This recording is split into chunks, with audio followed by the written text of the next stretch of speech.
Federal government commences implementation of National Safe Schools Plan.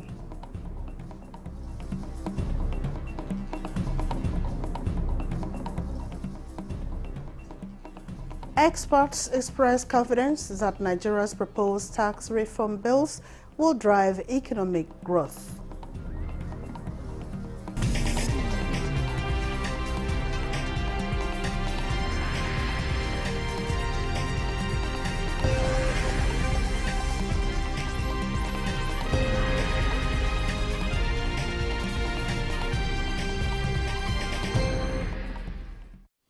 Hello and welcome to the News Desk at 3 on NTN 24, reaching you live from Abuja. I am Minna Daniels. Nigeria has pledged commitment to the health and survival of local enterprises, describing them as catalysts for a sustainable economic future. Vice President Kashim Shettima made the pledge during a tour of the secured smart card and digital solutions facility in Lagos to mark its 20th anniversary. State House correspondent Abdul Rahman Jibrila reports. Vice President Kashim Shettima at the country's leading smart card manufacturing company for its 2 decades of excellence in manufacturing and digital solutions, a continental leader in digital solutions, now capable of producing 200 million cards annually, including international passports.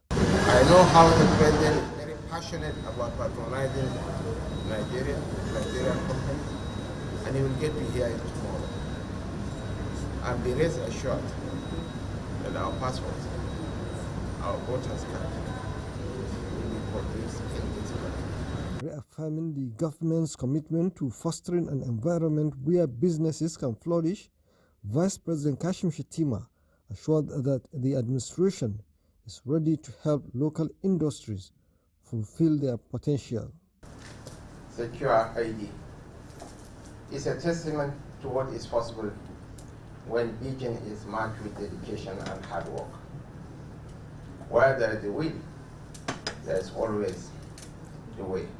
Against all odds, you thrived and you succeeded and conquered territories that hitherto belongs to others. It is my firm belief that the various ongoing interventions of this administration will pave the way for the emergence of more companies like Secure ID, companies that will transform our economy, create opportunities, and raise the living standards of millions of Nigerians. And the promise of the administration is to support enterprises by fostering an environment where innovation thrives and where every citizen has the opportunity to succeed. From Lagos, Abdurrahman Jibrila, NTA News. Ensuring a safe and supportive learning environment is crucial for students' academic success and overall well-being. Recognizing this, the present administration has prioritized school safety, and in a major step towards achieving this goal, the federal government has commenced training for principals of Unity colleges, focusing on effective leadership and school management. Zenreth Digmon reports. Nigeria's education sector has faced numerous challenges, including security threats that have disrupted learning and endangered students and teachers. To address these concerns, the federal government launched the National Plan on Financing Safe Schools, a comprehensive strategy aimed at safeguarding educational institutions. And as part of this initiative, school principals are undergoing specialized training to enhance their leadership and crisis management skills. This program provides a platform to share best practices, address common challenges, and foster collaboration among school leaders, all with a view of creating a safe and more conducive learning environment. The intention of the Ministry of the government in this respect is to, number one, create awareness on security in our schools, save these schools from kidnap, abduction, and other forms of immoral behaviors. It's our right to guard the students, to guard the teachers and the environment. We started implementing the national plan in 2023. which the subnationals have a critical role. We just concluded training of personnel of the NSCDC in the 774 local government, which intends to train the communities, the host communities, and the schools community on security resilience. In partnership with the National Institute for Security Studies, the training is designed to be both comprehensive and practical, as plans are also underway to extend similar training programs to security personnel in universities. In Abuja, Zenred Dingmun, NTA News. Deputy Speaker of the State of the House of Representatives, Benjamin Kanu, says women deserve to be part of the decision-making process. This was during the launching of a public presentation of forum's guidelines by the National Women Leaders Forum of Political Parties in Nigeria, where stakeholders and women leaders of political parties advocated for the passage of a bill seeking seat reservation for women in the State Houses of Assembly and the National Assembly.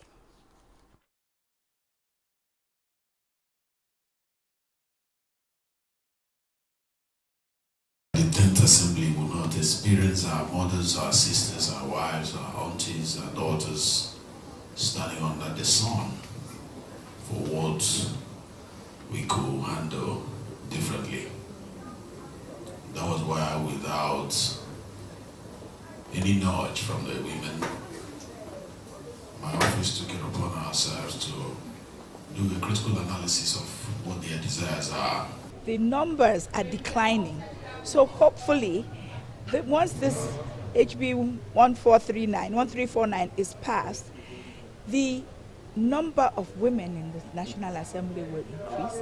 We will have the critical mass to pass a lot of policies that are gender friendly. In this document, we have strategies on how to get more women participation and representation.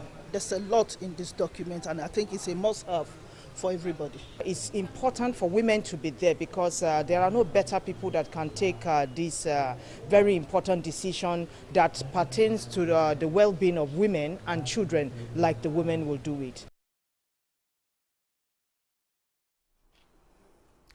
Economists and public affairs analysts believe Nigeria's proposed tax reform bills have the potential to drive economic growth and reduce the country's reliance on oil. According to experts discussing tax reforms on NTA's Good Morning Nigeria, these bills could be a game changer, but success hinges on effective implementation. Ekemini Williams has details. Nigeria's proposed tax reform bills are facing significant opposition. The 4 bills aimed at overhauling the country's outdated tax system have been met with resistance, and it's likely they'll undergo changes before being passed. Despite the pushback, lawmakers and public affairs analysts agree that these reforms will bring about economic development. However, they've also highlighted areas that need immediate attention. The laws need to be there, but our major problem in Nigeria has been implementation. How do you get people to start paying taxes? Because the majority of Nigerians are not paying taxes, especially those in the informal sector. You put in place things that people will demand, and when they are demanding for it, ask them where is evidence of the taxes you have paid. For example, your driving license expired, and you are approaching the VIO for driving license. Let's see the evidence of tax you've paid. At the public hearing, memoranda will be accepted from members of the public, rural and in writing, in these areas like the VAT, the presidential powers, you talked about the discretionary and all of that. The CIT. Yeah, all of that will be addressed. It's expected that the position of the governors, for instance, will be presented during the public hearing, and all that will be looked into. Part of the key suggestions was to fix VAT on raw materials, which could help alleviate some of the burdens associated with the VAT increase. Additionally, they recommended trimming the excessive powers of the FIRS chairman, promoting a more balanced and equitable tax system. The chairman FIRS is the chairman FIRS, that is the service. Is the chairman Federal Inland Revenue Service Board. Is the chairman Technical Committee of the board. Is the chairman Joint Tax Board. And the 4 are in one. So, I mean, that is excessive. My advice on this is let the chairman of the board be a separate person. If you are not increasing the VAT rate from 7.5% to 10%, then why reducing the CIT rate?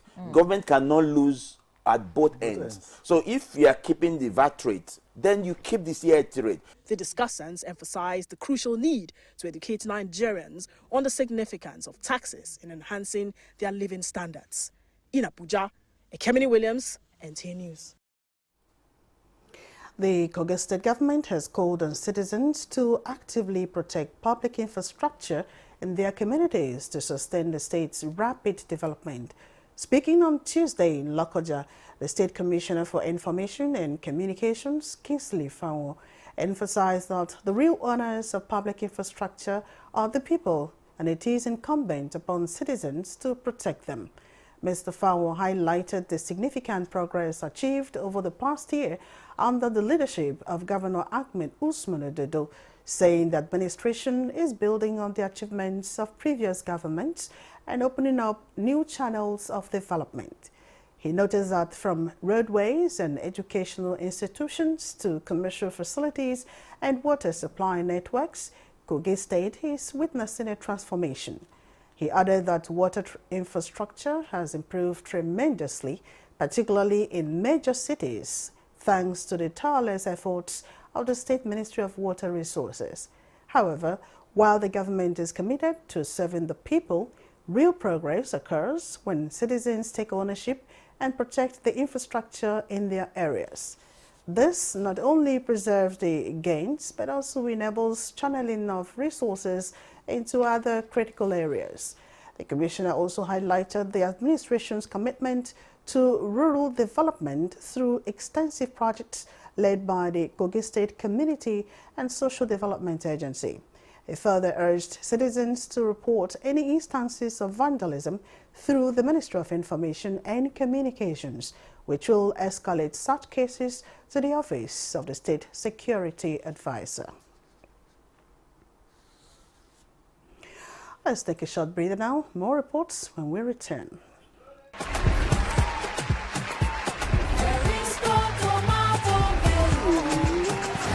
Our food, our health, our tomato paste.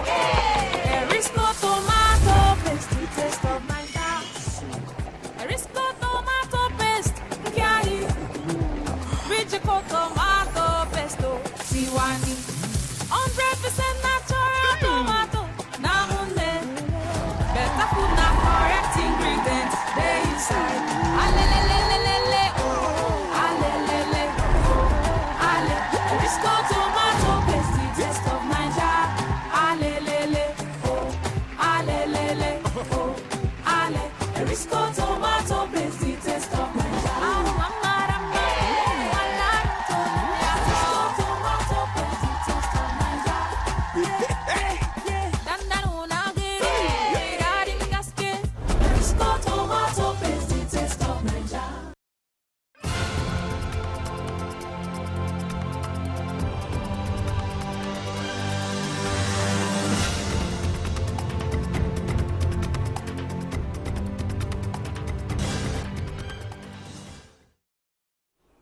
Thanks for joining us again. The provision of functional offices across the 36 states of the Federation for the National Human Rights Commission is a step towards ensuring Nigerians at all levels have access to justice and protection of their human rights. This came to the fore when the Minister of Justice and Attorney General of the Federation, Lateef Fagbemi, inaugurated a permanent office complex of the Commission in Birnin Kebbi. Abdul Jalil Mohammed Bawa reports. The National Human Rights Commission of Nigeria was established by the National Human Rights Commission, Right 1995 as amended, in line with the resolution of the United Nations General Assembly, which enjoins all member states to establish independent national institutions for the promotion, protection, and enforcement of human rights, among other responsibilities. Although the presence of the Commission in Kebbi State has been a while, it had been operating from a rented building in the state capital. With the Commission's inauguration of a permanent office building in Birnin Kebbi, the fight against injustice and human rights will no doubt take a greater dimension. Equipped with the state-of-the-art facilities for operations, the less privileged in the society are sure of access to justice. The KB office being commissioned today was among those awarded so far, while the others will be awarded as funds become available. One of the key elements of the independence of the National Human Rights Commission is to own its own offices. The Human Rights Commission is optimistic that adequate funding will help in discharging its mandate.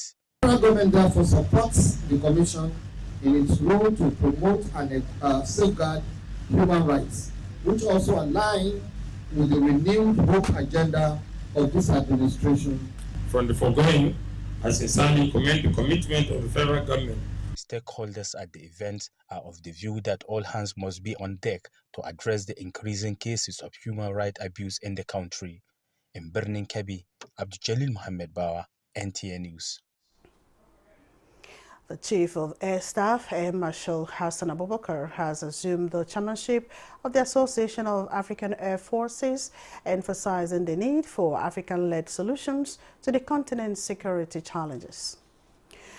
In a statement by the Director of Public Relations and Information, Air Vice Marshal Olusola Akimboewa, indicates that at the African Air Chief Symposium, which held in Zambia, Air Marshal Abubakar highlighted the importance of regional collaboration and strategic partnerships in strengthening African air power capabilities and addressing common threats. Enhanced cooperation among African air forces, according to the Air Chief, is crucial for tackling emerging security challenges such as terrorism, insurgency, and transnational crime. The new AAF chairman outlined key priorities for his tenure, including the full operation of the association and enhancement of African-led humanitarian assistance and disaster response operations. The appointment of the Nigerian CAS as AAF chairman underscores the NAF's leadership role and expanding capabilities in the region. Building on the outstanding success of the third edition held in Abuja in 2024, the NAF has again been entrusted with hosting the fourth edition of the African Air Forces Forum.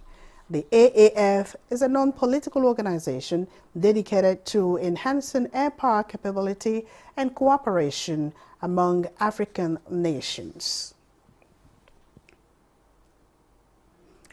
And the opportunity to pass a vital message to the viewer is lost when either a newscaster or program presenter fails to apply the necessary skills to catch the audience's attention.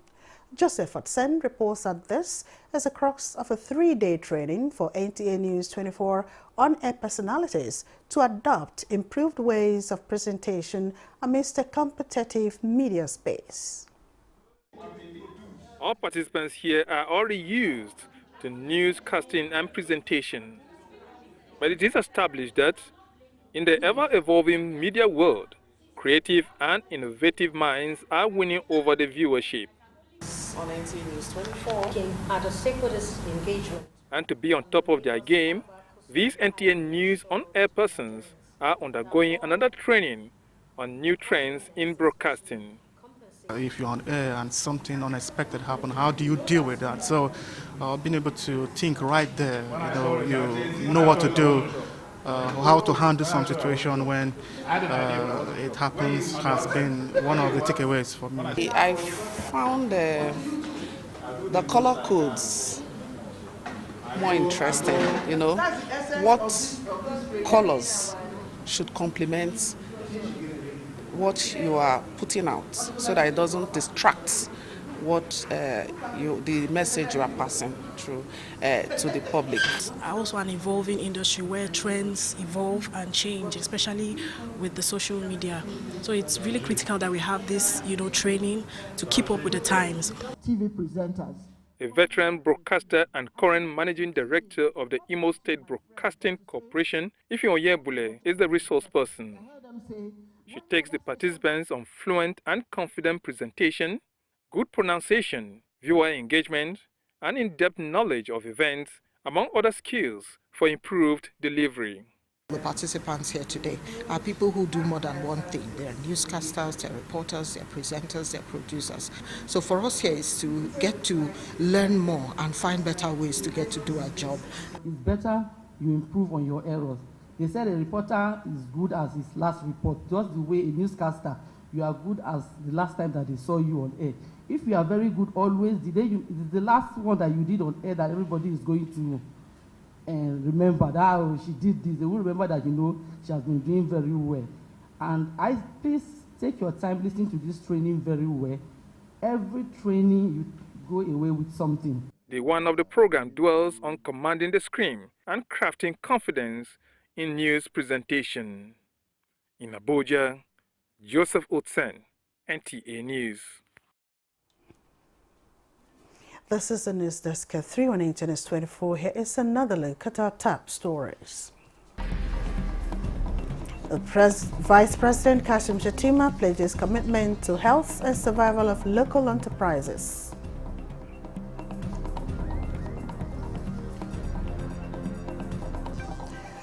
Federal government commences implementation of National Safe Schools Plan.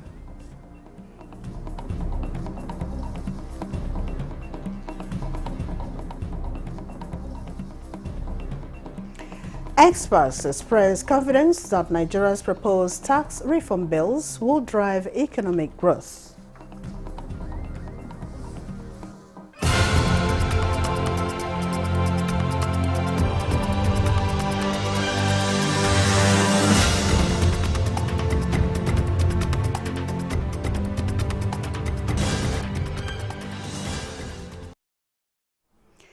President Bola Ahmed Tinubu has expressed his deepest sympathies to the Minister of Information and National Orientation, Mohammed Idris, on the passing of his mother-in-law, Hajia Hawa Yakub Usman, who died at 70.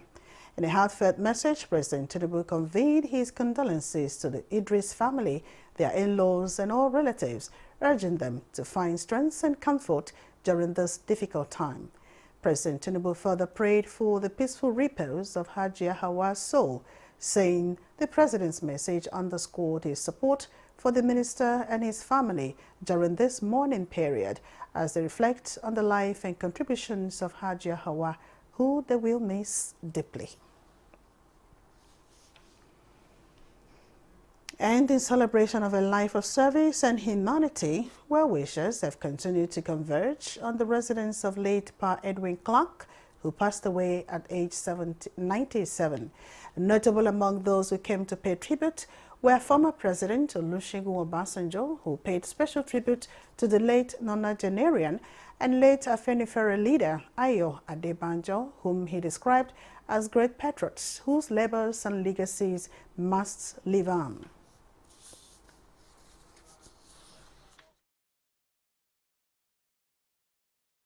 He was, by every standard, a patriot. The work that these people have done must not be in vain. I think what Edwin had done is that he made sure that there is adequate replacement to continue where we have stopped. And that is a challenge for all of us. He was a man that stood for all people that needed a voice for them in Nigeria. So we thank you for coming. When I talk about Pa Ike Clerk, I'm very sentimental because he's very special to me. The man was a real father to me. He needs to be immortalized, and we are talking about a national monument that we all will see and that can live to the test of time. He's done so much for the country, Nigeria, a worthy statesman, and he did a lot for the Izon race as well. A very selfless human being, if I ever saw one. And that concludes the News Desk 3 on NTNS 24. Thanks for watching. I am Mina Daniels.